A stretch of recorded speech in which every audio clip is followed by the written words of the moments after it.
In this video, I'm going to show you how to do the backup battery temperature test for the Siemens FireFinder XLS fire alarm panel. This is our front board area here.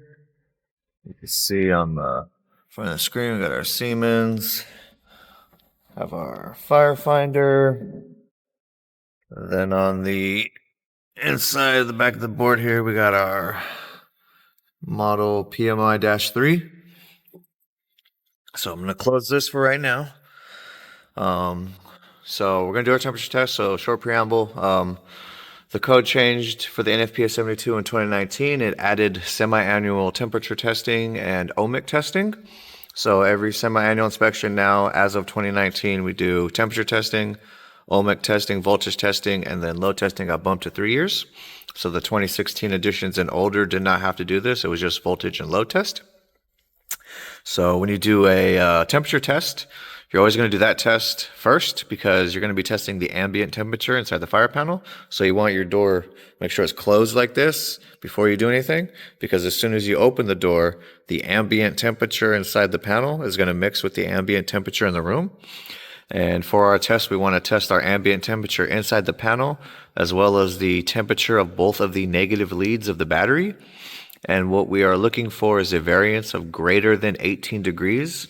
So if the battery leads, the negative leads, are higher or hotter than the ambient temperature by 18 degrees Fahrenheit, that's be a fail. That means the batteries are running hot.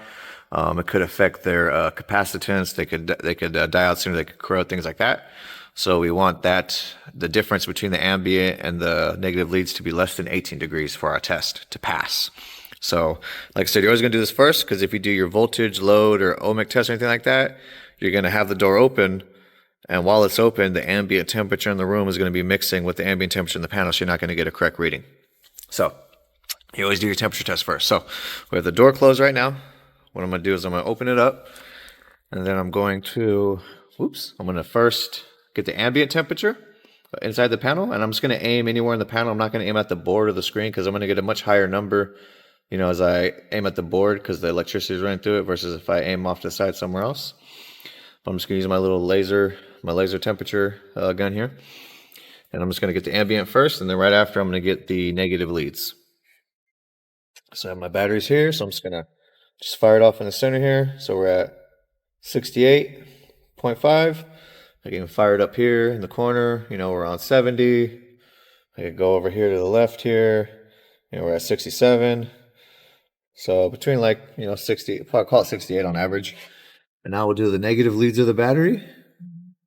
So we're at 66.78. And then we're at the other negative lead, 66.9. So we're a degree or two difference, depending where we're at for the ambient. And then the batteries are roughly around 66, 67, call it. So we're good. So the battery temp is pretty much close to the same number, so it's fine. It's not greater than 18 degrees, so those batteries are not 18 degrees hotter than the ambient temperature inside the panel, so this will be a pass. Again, if the two negative leads on the batteries were hotter by 18 degrees or more than the ambient temperature, that would be a fail. So those batteries would be running hot. Something's wrong with the batteries or the charging circuit, whatever. So this panel will be fine. So anyway, that is how you do the backup battery temperature test for a Siemens FireFinder XLS fire alarm panel.